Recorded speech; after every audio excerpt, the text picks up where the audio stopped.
YouTube, this is Hunter Surge of the Brawler Cafe. I bet you haven't heard that in a while. Hello guys, we're back.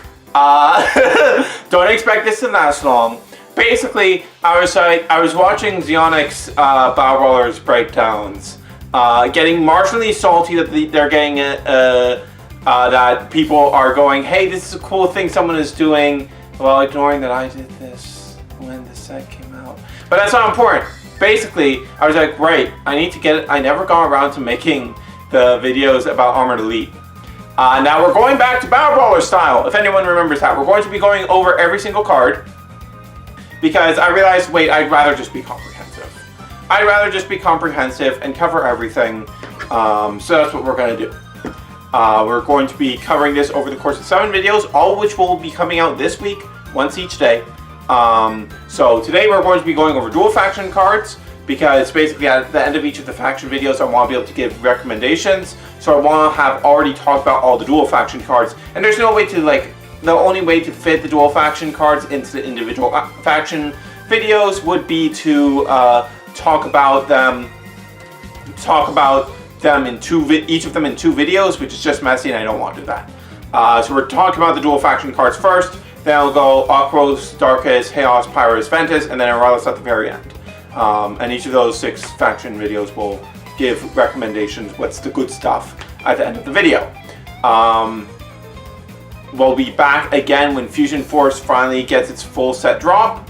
And I might go back and do proper comprehensive stuff on Resurgence and Age of Aurelius. But yeah. General content is not coming back because Spoon Master doesn't care, so why should I? But I want to at least let the channel have these breakdowns for every set that comes out for this game's life. I want that to at least be there to help people who are continuing to play, and just for the sake of it, really. And really, if I don't do this,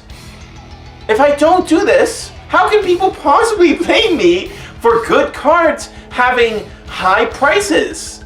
If I don't make videos talking about what cards are good, how would they blame me then? Alright, let's get into it. Now, I have talked about most of these cards before when I did the videos on each of the keywords, but we're talking about them again because we're doing this.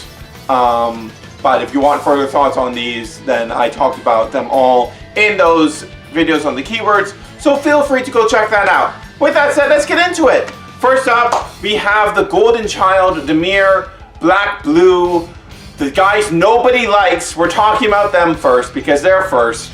So first up, we have Corruption. This is garbage. Oh, this is not good. This is not a good card. Sinking this first set was really garbage and really messy, but I talked about that in the Sync video. 4 costs to draw 3, and you can maybe make your opponent discard a card by revealing something. That is way too much of a tempo loss. If I wanted to sort of draw 3, I'd rather just use one of the 4 costs that does this with doing other stuff. Like, my personal favorite was always Cute Apocalypse. I really like that card. I really, really like that card when it was usable. But yeah, and like, who needs a card for drawing like this when you're in Aquos, which has Shun Kazami, which comes out a turn earlier? Like, why even? Next up, we have Darkwater Ambush. This is even funnier than the previous card. So this is 3 costs to draw 1 and choose a player to discard a card. So here's the problem with this. Here's the problem here. So 1 costs give you a draw plus like some small bonus effect, and then we have 1 cost discard a card as well. So how is it that these 2 effects combined on a dual faction card, no less, which is supposed to be generally more powerful than single faction cards because of being riskier, but they aren't actually riskier because of how Bakugan works, but they're still clearly treated as being riskier in the card design. when we look at a bunch of other stuff. But like, even if it wasn't, why would this be 3 costs? That doesn't make any sense. That doesn't make any sense! Like, this should be a 2 cost. This should be a 2 cost with a bonus effect! Ah, ridiculous. Dark Tsunami! Dark Tsunami! I hate these names. This is a 4 cost plus 500 B plus 5 damage. It shouldn't need to tell you that this is garbage, but this is garbage. Like, the damage boost isn't very useful. It's not even giving you enough to really get you over damage wins. You typically need like 7 for that, at least. On a good day. Generally want like 10 if you want to beat that stuff. 9 or 10. And it's 4 cost. It's really expensive. Like, why would cards increase in efficiency as the cost increases? Then we have Dark Rain, 2 cost, plus 4 damage. Sync, you may reveal Bakugan card in your hand for plus 400 beat. This isn't the worst thing ever, but like, it's just kind of on curve. Yeah, it's just kind of on curve, and you're not going to be running that many Bakugan, so this condition can be a bit difficult to achieve. Like, it's hard to justify running any more than 6 Bakugan, and unless you're running like some sort of very specific deck. Most decks are probably only going to carry like 3 to 5. And if this was reversed, it would be a lot better, but like in general, it's just like not doing better for you than options that already exist. Like, okay, I could do that, or I could run Tides, which isn't even good enough to be run anymore. Like, and the damage is not enough to win out against damage wins, which is the only thing you really care about damage buffs for. Alright, moving on from that, let's talk about Power's Darkest. First up, we have Darkest Ash. This is the thing that you would use as a Rapid Fire enabler. Rapid Fire is not really a good deck. It is not really a deck. You can attempt to use it in AV format to supplement Fury. And if you're doing that, then this is the best enabler, because it's the only 1 cost Rapid Fire. For the uninformed, Rapid Fire is the second Rapid Fire card you play this turn is free. And this is just a 1 cost with Rapid Fire and plus 3 damage. It's okay, it's alright, it's basically just good for being a 1 cost Rapid Fire, which means it's super reliant on the quality of the other Rapid Fire cards, which in this set is not very high. Shadow Flame is the other enabler for Rapid Fire that you used in this, is useful in Armored Elite format. It's 2 costs, so it's still relatively cheap. And it gives Double Strike and Shadow Strike, which are some decently useful abilities. I don't think there are any other 2 cost Rapid Fire cards in this set, and if they are, there are significantly worse than this. Probably some dumb damage boosters or something. And Shadow Strike can be legitimately useful when it comes to fighting anything with Ventus. And now we have Dark Rage. This is the third damage wins card. We only had 2 all the way for a full year, and then we got a 3rd for some reason, because we needed more of this non-interactive stuff. But yeah, it's a good card. It's more expensive than the others. It's up at 5 cost. And that means it can be used as a sync enabler in later sets. But it's basically the same thing as usual. Turns the Victor condition into damage instead of B power. During this format, the fact that it was 5 cost was pretty useful, because it meant it couldn't be stopped by Blinding Ink, which, if we actually had anything happening in this format, might have resulted in Aquos decks shifting from using Blinding Ink to using Triple Blast Cannon, so that it can actually stop Dark Rage. Though Sinkhole can also do that, but like, you know. And also gives -5 damage. So it's giving you, it's not actually increasing the damage you're dealing, but it is giving you the biggest damage differential by a significant margin for that battle, more than the other ones. Though of course, the Shadow Flame could also stop it with the Shadow Strike, but that's not really something that is of the highest of concerns, to be honest. Be quite frank with you. And then the last Power's Darkest card is Raging Darkness. This is just 3 cost plus 10 damage. This is barely above what you'd expect. Like, both Powers to Darkest are factions that get more damage, for their cost, and this is like, despite being a combo faction, a dual faction card, like, okay, cool. And like, these factions are not the ones that you'd want a card that beats damage wins for, so it's like, why even? No, I will not run this. This is a waste of deck space. Moving on to Chaos Pyrus, home of the Empower keyword, which means garbage is here. None of the Empower effects are good in this set. And this is a perfect example. This is 3 costs for plus 500, so we're already below par. We should already be getting plus 600 on a single faction card. But here we're getting plus 500. And Empower, you can pay an additional 3 for Double Strike and 3 Frost Strike. Excellent, wonderful, very good. Not garbage at all. Spirit Speed, this is a card that got hyped up a bunch. And is really not that good. So Spirit Speed is 3 costs. Play a non-flip from your hand with cost 5 or less for free. And then Empower to do that again. The problem with this is that it's so rigid. It's so rigid, it basically asks you to only be playing exactly 5 cost cards with it. And it's just like, the only reason you would really want this card is if there's a 5 cost you specifically really want to be getting out early, and the 3 Super Fuels and 3 Song of Fire is somehow not enough for your deck. That is the only reason that I can think of that this card would be good to run. The Empower effect is not very good. Like, even among Empower effects, it's like this is an effect that does require you to have more specific things in your hand. Like, while I can potentially do some big wombo combos, really hope that's some sort of permanent setup to give you advantages for the future turns, because you just spent 3 cards out of your hand. Yeah. And Pyrobliterator does not have Empower, so it is an insanely good card. Pyrobliterator is 2 costs for plus 700B. Extremely powerful. Basically an auto-include in any deck that's running this faction combination. And Haotic Flare is basically Darkest Ash for Empower.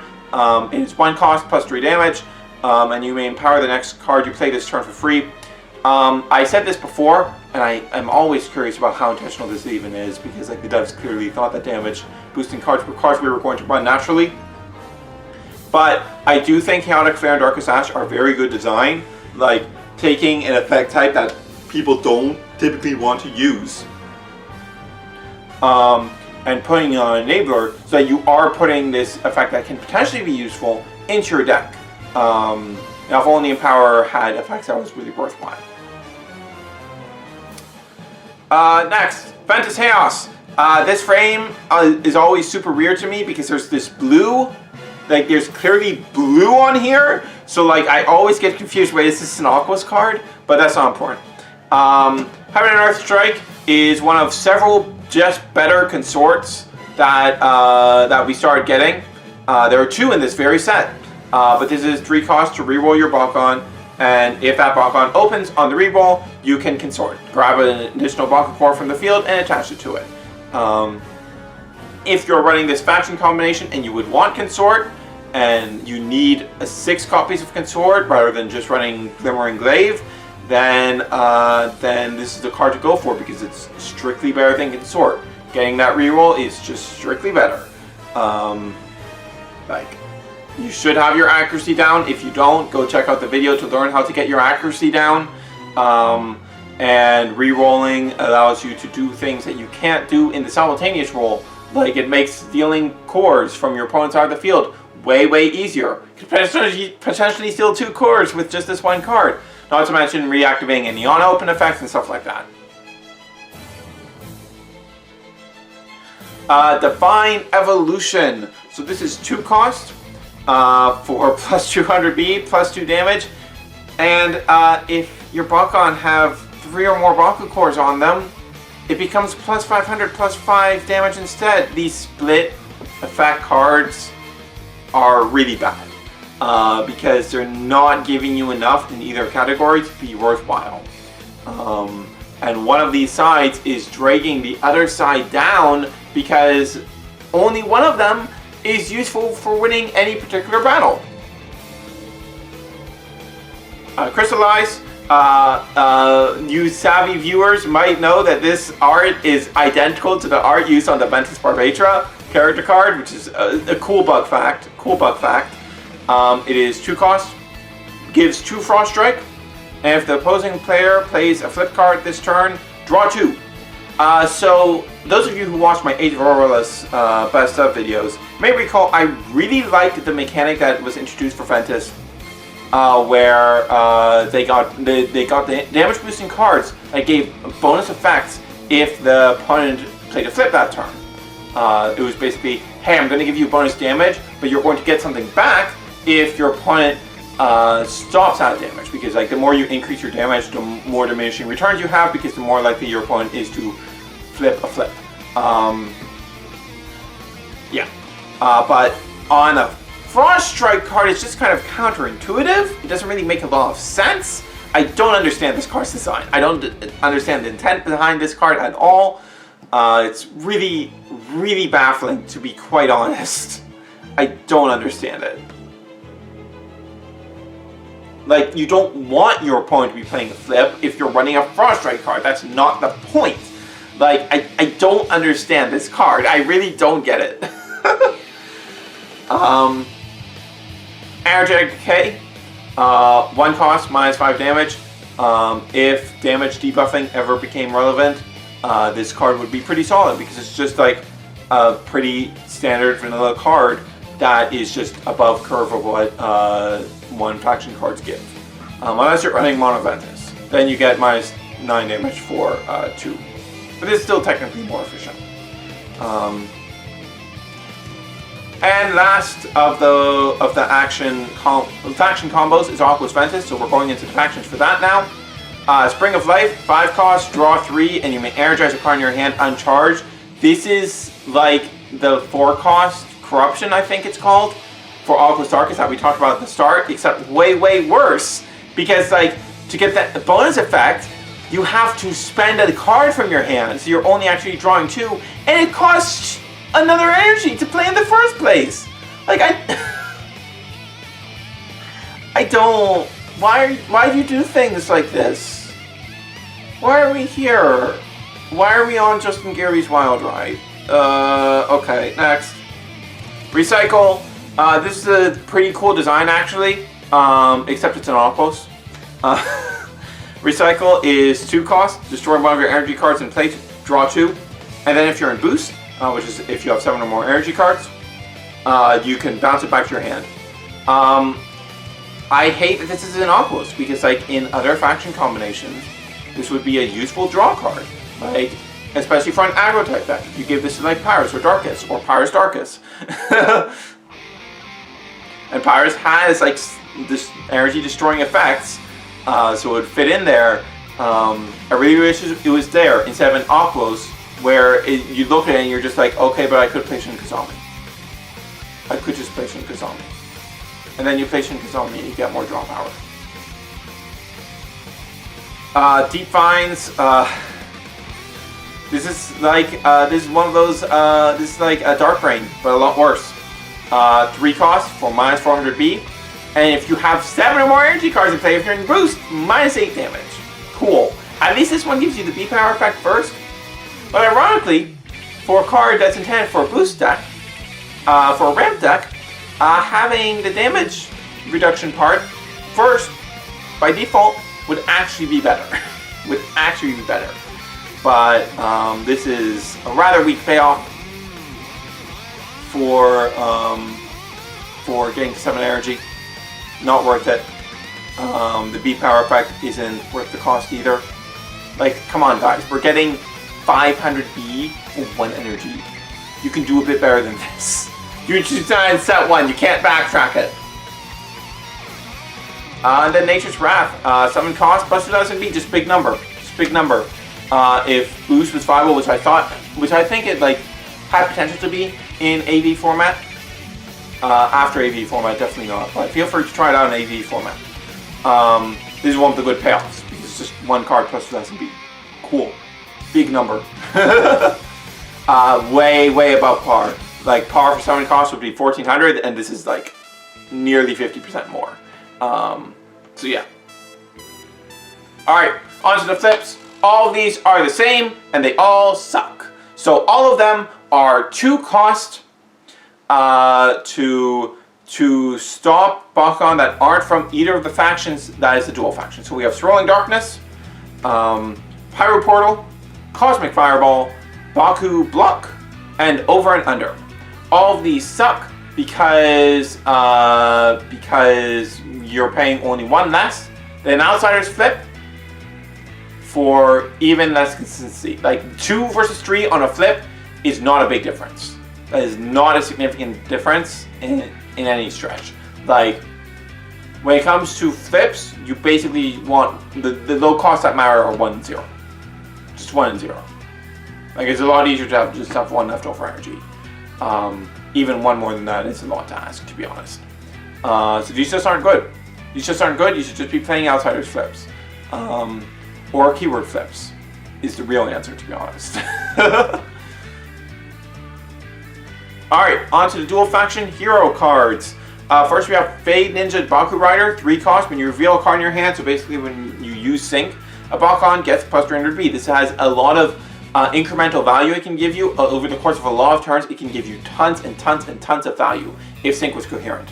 Which it was on this set, and as many of you may be aware, with what's happening in Fusion Force, this is way too low value to be even worth considering.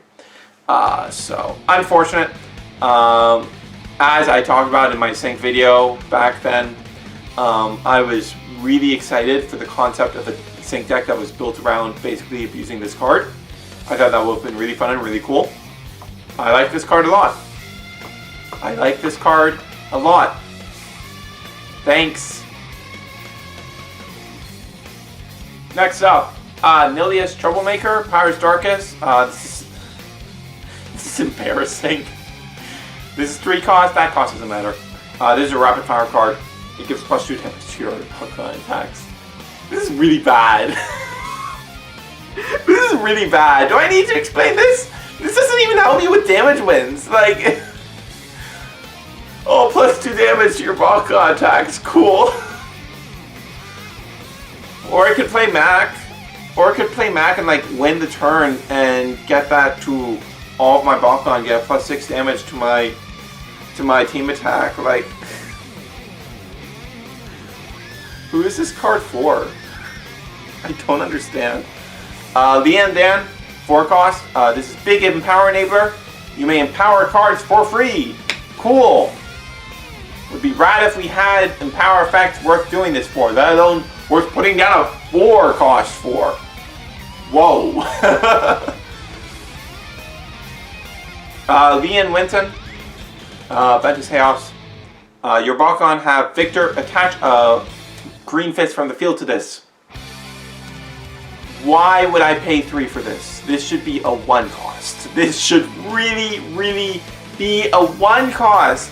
Like, do I really have to go into this? Like, I guess, yes, it enables Trifecta and Domination a bit faster. Whatever. That's not important because those are both keywords that are enabled very naturally, like just by playing the game. And through rolling you can help enable them as well, or by using actually good cards that take additional cards off the field during battle that aren't Green Fists for the same cost as this hero. Like, this doesn't help anyone. It's not a good card. And last of the dual faction heroes, we have Lily. I hate this card with every fiber of my being. This is the absolute antithesis of how cards for boost should be designed. So this is a 7 cost hero with the fact you draw an additional card each turn. You may energize an additional card from your hand each turn. Why is a hero costed at the threshold for the threshold you're trying to reach with boost, giving you an additional energizing effect? Like, you're at the point where you can play basically anything in the game and all your boost effects are online. why would I want an additional Energize from my hand each turn? Like, at least if it was like Wynton, like if it was like at start of your turn, you may Energize an additional card from your hand, from the top of your deck, sorry. That would make sense, but as this, it doesn't make any sense. How this card should probably be designed is, it's like a 2 cost or something, 1 cost maybe, that gives you that second effect naturally, and then once you're in boost, it gives you the second effect. That would be a design that makes sense, but the design as it is, it makes no sense. And that is all for dual faction cards. As for the cards, I would recommend, to sum it up, all up at the end here. So if you are playing Rapid Fire, Dark Assassin and Shadow Flame are good cards. If you're playing Damage Winds, Dark Rage is an absolute staple. You can't not run it. Pyrobliterator is an absolute staple in Powers plus Chaos decks. If you are trying to build in power, you just kind of have to run Haotic Flare and Lia and Dan. They're enablers for that deck. Spirit Speed, if you are running a deck that really wants to get a 5 cost out faster and your 3 Super Fuel and your 3 Song of Fire is somehow not enough for you, then you can run this in addition to them. Energetic Decay would be good for that faction combination if the damage reduction was ever a super relevant effect that you wanted. And that's all. That's all for dual faction. Tomorrow we will be diving into Aquos. I swear that was not intentional. But with that said, this is Haotic Search of the Brawler Cafe signing off.